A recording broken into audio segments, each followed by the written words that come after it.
it's Maritza from No Flip Zone, and today I would like to share my teacher-led favorites. So when I am teaching teacher-led, I like to have materials that engage the children throughout the lesson.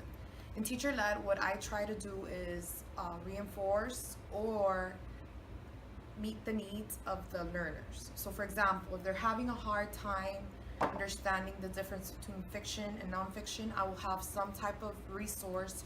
It's usually an iReady packet or like an iReady story, or maybe whatever resource I have that's tailored to meet the need of the learner. So that resource will teach them. It's like a little mini lesson that teaches them how, to differentiate between fiction and nonfiction, for example. So I always like to have all my posters that are teaching my teacher-led skills. For example, I have author's purpose, inflectional ending. So I'll have reading skills and vocabulary skills targeted as well.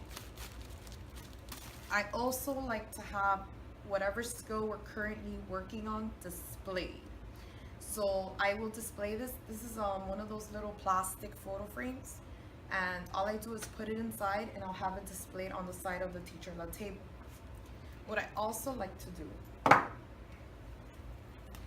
is I use these buzzers. I'll link them down below. They're from Learning Resources, and they have two types. So they have the types that just make the sound. They have the types that make the animal sounds. And all you have to do is, there's a little screw in the back, and it's a battery that you take out. You have to change it from time to time. Like, I think this one's gonna need changing soon. All right. This is, I cannot live without this little card. This is my little teacher-led card that actually fits right under the table, so I don't have to see all the things that, the junk that I use. So I also keep little more, like for example, I went to Dollar Tree and they have these little emoji stickers. They like those. They like all those types of things. And when they're doing something really well, or they've mastered a concept, I immediately reward them with a sticker. In second grade, it works wonders. I also have these little apples that I got from Target this year. I plan to use them with the dry erase markers. So we're gonna do practice sight words, or they're going to write them out, or answer a question on the apple. Something different, because in teacher-led, you have to be careful with just doing the same thing over and over, like paper. It's good because you always have evidence that you tried your best and you taught the children, and there are studies that show that children do learn better. Learning is I guess synthesized better when it's actually put on paper, but once in a while it's good to change it up. As we're reading the story, I like to use these little eyeballs popsicle sticks. All I did was hot glue gun. I went to Dollar Tree, bought the popsicle sticks. I hot glue gunned the eyeball on the popsicle stick, and I labeled each one student. They will fight over these. For example, they'll be like, that's mine, that's 5, that's, I'm 5, you're not 5, and it's a big deal. You're teaching children to respect others' property, and when I label things, it makes it easier for me to find the missing one. So if I'm missing number 4, and it happens a lot, the child will put in their DI folder and they'll go to their next rotation, and then number 4 will come to the teacher-led center and they'll say, hey, where's my, where's the eyeball? And we'll know immediately, oh, number 4 took it, and number 4 will come in. I'll say, oh, sorry, I didn't realize, and we move on. I like to keep scissors in my teacher-led center. We do some things, we do phonics for the children that do not know their letter sounds yet, or they cannot read fluently at grade level yet. We do activities where they have to cut out letters and words and paste them and match the word to the picture. So we use scissors and a lot of glue sticks in the center. I like to have these erasers because they will, when you're doing rotations, you have to have things at the table. You don't want them losing, you maybe have 25 minutes on a good day to do the lesson. So you don't want them wasting time going to get an eraser, going to get a pencil, going to get, or borrowing, the worst. They'll borrow from the friend and they happen to break the eraser, and then, it's a problem you could have avoided just by providing the eraser for them. Highlighters. When we are reading, we use a lot of the iReady packets. Not the packets, I say packets, but it's iReady instruction book, and it's tailored to meet the needs of the students based on the standard. They call it, where I work, we use the iReady teacher toolbox.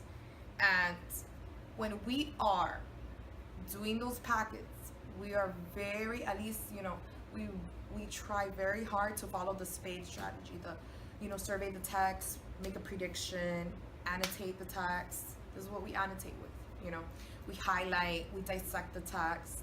We always go back to the daily end product, which is the question, like based on the standard. So it's very connected, it's very rigorous, and I'm not gonna, there's certain things that I prefer for them to highlight and certain things I prefer for them to underline. So it's based on you. This is a skill I teach in 2nd grade. Most of them do not know how to highlight the answer. They'll highlight the whole paragraph, or they'll highlight the whole page. So this is something that, it takes practice, and you'll go through a lot of these if you're not very specific to as what is a very important thing that needs to be highlighted or detail highlighted in the text. All right, these are the posters. Now, I do teach 2nd grade, but in my 2nd grade, I do have SPED students, and I also have students that are learning the English language. So we had a curriculum resource specialist, support specialist that would come and help us out. She actually gave us this great idea. It's called a Phonics board, and I laminated it. I actually got, the folders. I laminated it because this is a tool I use all the time. This is a very, very, once it's tedious, because if you do notice, I did Velcro them inside. I cut it, laminate, cut them again. I didn't laminate and then cut, because what happens is the little edges will start peeling out, and then you're gonna have to make them again, or you just won't want to make them again, and you'll miss out on a great resource. Magnetic letters I've used before. The problem with magnetic letters is they fall all over the place. They make a lot of sounds, and it's really hard to tell students, oh, okay, unless you separate them beforehand, it's hard to keep them together. Here, you'll tell them, oh, okay, what letter makes the sound, and they'll look, and you'll actually see them.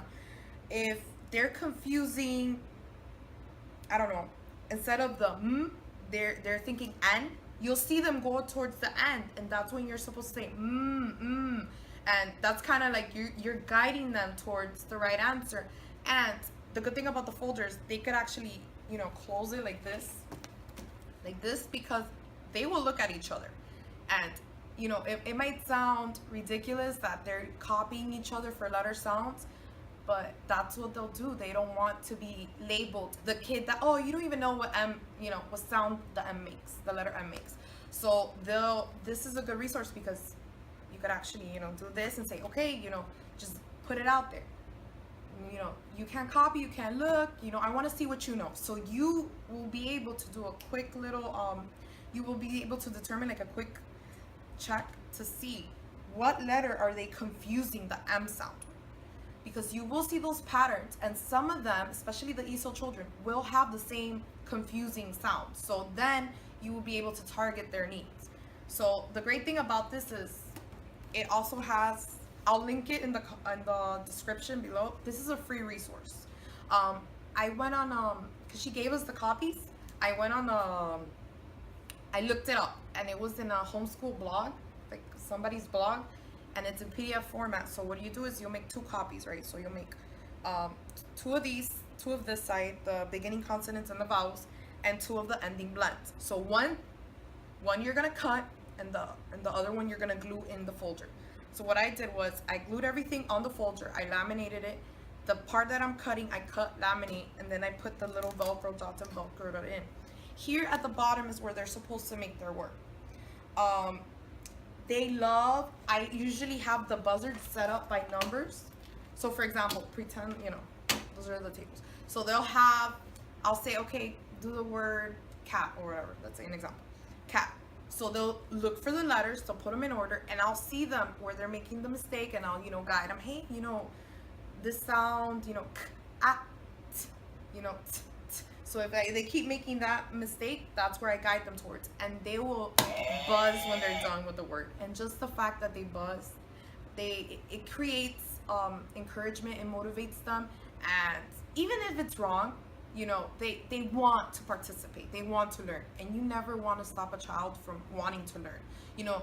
Sometimes I remember being a child and the teacher would tell me, oh, that's wrong. And then I'm like, you know what? I'm not taking the risk anymore because it's wrong and I'm always going to get it wrong. And it's all how we say it. If you said, hey, that's not quite right yet, but you did get the M and the A part right, good job, keep going, you're missing one more. It's all how you say it and how you motivate children to learn. What else do I love? Oh, these little dry erase boards. When you get those magazines from Highlights, the little things where it was like a free gift. Like, so if I had enough parents agree, to get like a letter in the mail telling them more about the Highlights magazine, which I loved growing up. I would adore that magazine. I got like this little cute little, and it's magnetic. So it's a cute little dry erase board. So I'll do that. And I'll do that like that. I also am doing this year. I want to try this out. These are sight words, and I had an issue with this last year. Last year, I did sight words based on grade level. So it got to a point where they already knew all the sight words. And I would move on, and eventually, when you do this religiously, and the first thing we do, our bell ringer, the first thing we do, warm up, whatever you want to call it, at Teacher Led, is sight words. They're reading sight words. So this one actually has all of them. This is another free resource on Teachers Pay Teachers. And what I want to do is have specific, word lists on specific colors to help me differentiate which group gets what color. And they won't really know, hey, the low kids have this color, like they're all mixed in. So if you notice, it's the first 100 words on 4 lists. So you can do it half, 1 week, and if they master, you can keep going. What I do is with the timer, and they love doing this, I'll put 1 minute, right? So I'll tell them, okay, you have 1 minute to read as many sight words as you can as a group all together. So if they mess up, I stop the timer, I say, you have to do it over, Or depending on time, I'll be like, better luck next time. Tomorrow we'll try again. So those are the things, the little things you do that they'll motivate them. I had a group read like their sight words that they were supposed to read in 30 seconds. They got to a point where they were reading all the sight words on the paper in 30 seconds. And they would be like, come on, let's go. Like, they were so motivated. They worked together very well to beat the timer. So when you do little things like that, they really look forward to going to your center. I know when I say, okay, outlets, it's teacher-led time, they'll be like, yes, it's teacher-led time. Like, they know it's going to be pretty much almost one-on-one attention with Ms. Hernandez, with the teacher, and it's fun. It's something they look forward to every day. If I were to say, oh guys, we don't have enough time for your center rotation today, they'll be like, oh, come on, Ms. H, come on, we can do something. They really want the help. At this age, they want help. They want you to help them. They want to learn. These are the very delicate stages in their life where you can make them true learners, or you could unmotivate a child. So teacher-led is the perfect opportunity for you to build those personal connections with the children. And that's pretty much my spiel on teacher-led. I love doing teacher-led. I do it religiously. I start from the first day.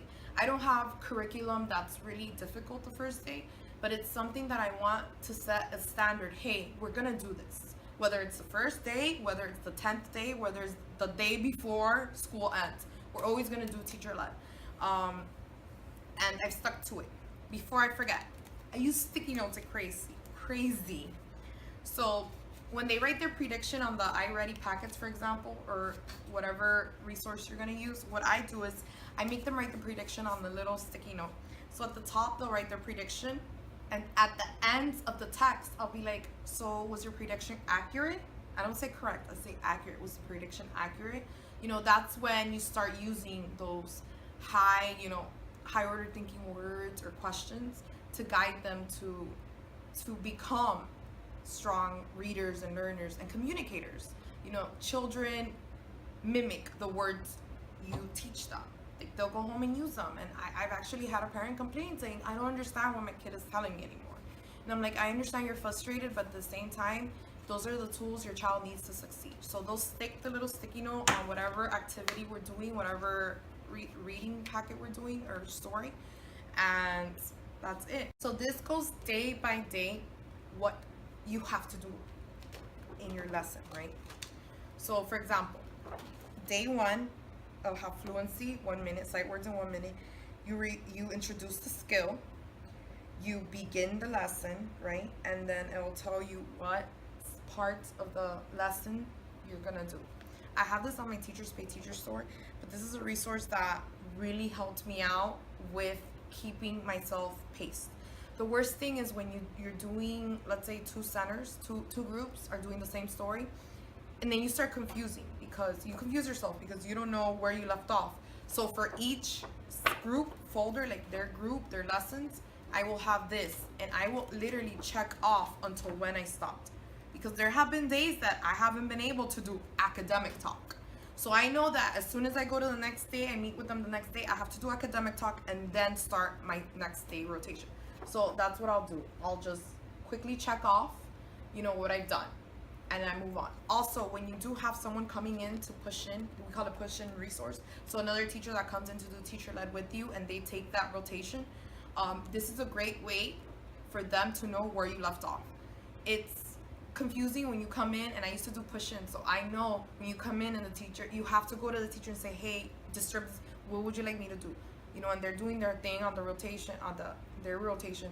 So you don't want to do that. You want to avoid interruptions. You want to prevent any interruptions. So my teacher, she'll come in and she knows, okay, where's the lesson, the lesson plan or whatever, and she'll know where I left off exactly. So this works really well, even if you have a sub day, you know, and you have a really good sub and they're willing to do teacher led with the kids, which they're supposed to, but you know, let's be real, that doesn't always happen. So if they're willing to do it, they could check off, and then you know where you left off, so the children don't miss any day of instruction. So those are my teacher led faves, timer as well. I will link all these things in the, as many as I can, in the description section of this video. Please like and subscribe.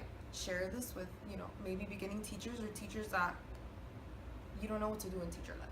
I know a lot of teachers have been teaching for a long time, and out of nowhere the principal went to a workshop or whatever the case may be, and they're like, okay, we want everybody to do centers now. And you're like, okay, that's great, but what am I supposed to do in teacher led? So this is a quick little way. These are the things that have worked very well for me, and I hope you will be able to use them in your classroom. All right, thanks, and have a great day.